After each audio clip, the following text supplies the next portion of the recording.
Hi, this is Giovanni. I'm going to be assessing this patient. I'm going to be starting by assessing her lymph nodes. I'm going to be starting with her preocular nodes, which is before her ear, her postocular nodes, which is after her, behind her ear, her occipital nodes, that is at the back of her head, her tonsillar nodes, that is at the edge of her jaw, her submandibular node, that is at her jaw, her submental node, which is at her chin, her her anterior cervical node, which is at the front of her neck, her posterior cervical node, that's at the back of her neck, and lastly the subclavicle node, that is on top of her clavicle bone. This patient's lymph nodes are intact. They're equal on both sides, and there's no swelling noted at this time. I'm going to go into assessing my patient's trigeminal nerve, which is cranial nerve number 5. I'm going to palpate the masseter muscle as I ask my patient to clench her jaw. Thank you.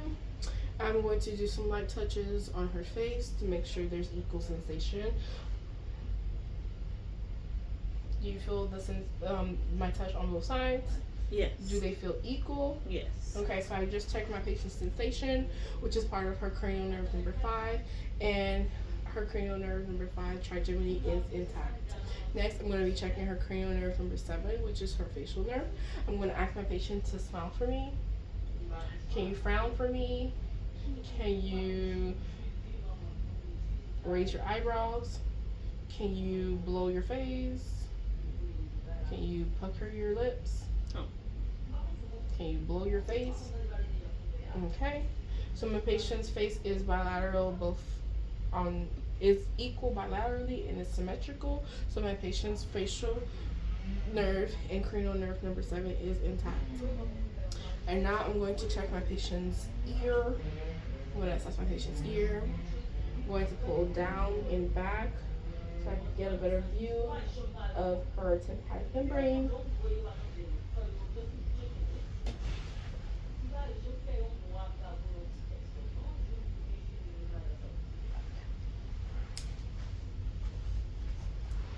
My patient's external audible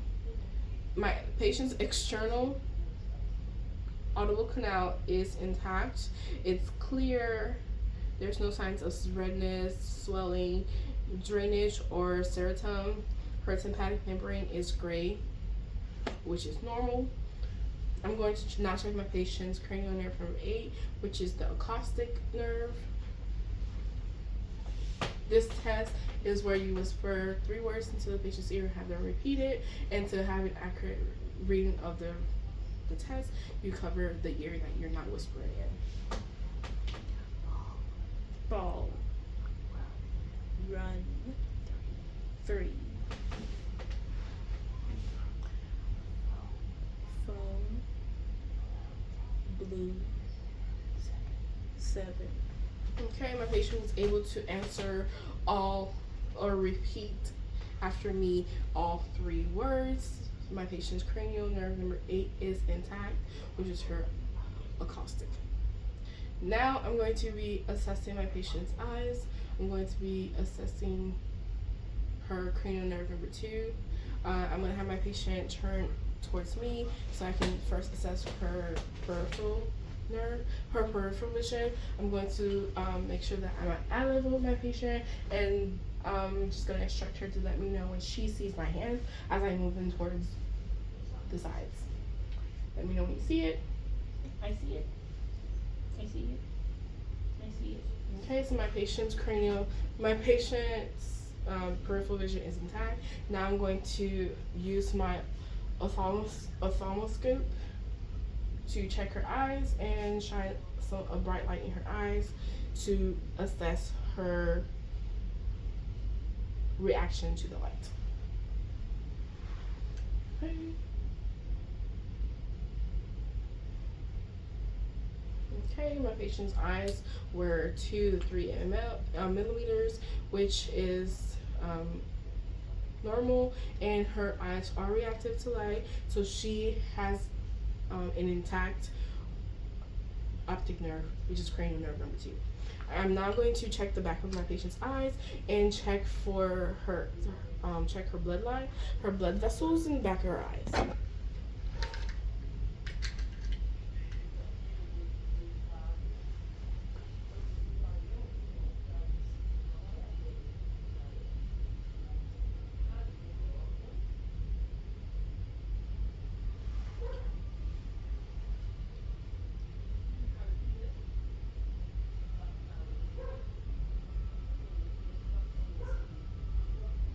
Okay.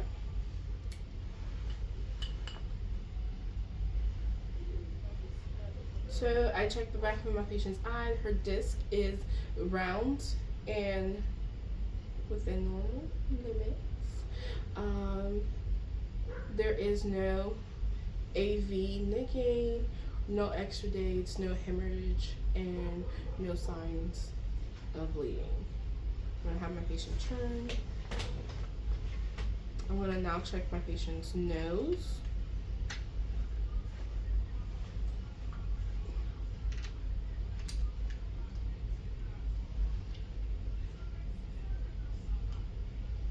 Okay, I'm gonna lift my patient's head up and check her nose. Okay.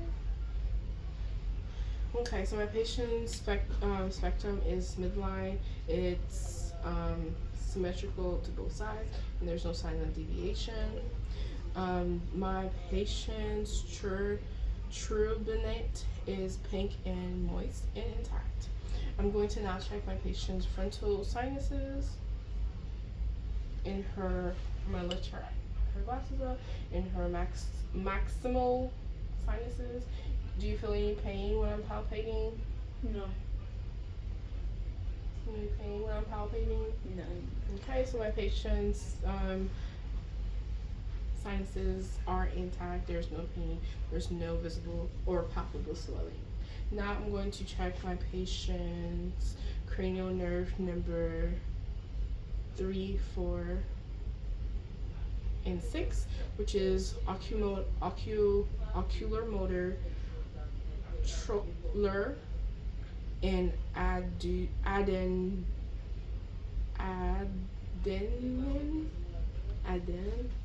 Okay, so I'm gonna have my patient turn towards me, and I'm gonna have her follow my. I'm gonna make an H, and you're gonna just follow my finger with your eyes only. Do not move your head.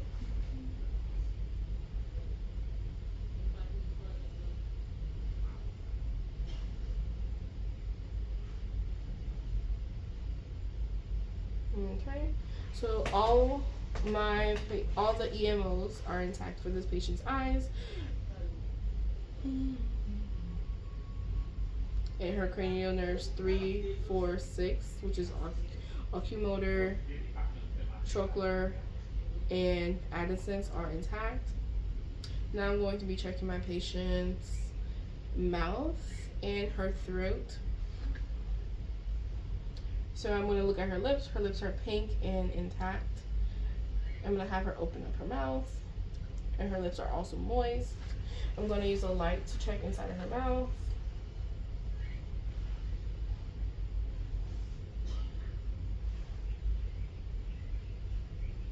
Okay, so my patient's upper soft and hard palate is intact and is pink.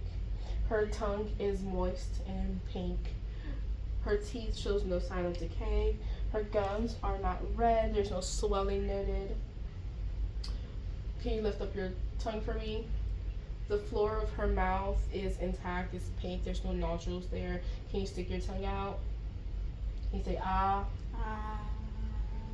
Okay, so her posterior pharynx are intact. There are no redness, no swelling, and there is no visible tonsils noted to grade. Can you stick your tongue out some more? Can you move your tongue to the left, to the right? Okay, perfect. You can put your tongue back in your mouth. Okay, so when I asked my patient to say ah, I was also testing her cranial nerve number 10, which is her vagus nerve. And when I asked my patient to stick her tongue out and move it to the side, it was checking her cranial nerve number 12, which is her hypoglossal nerve. And then usually in the office we check for her gag reflex using which is to test cranial nerve number 9, which is her glossopharyngeal nerve, which we use a stick to poke, like go as far as we can until the patient gags. Thank you for watching this assessment. Thank you.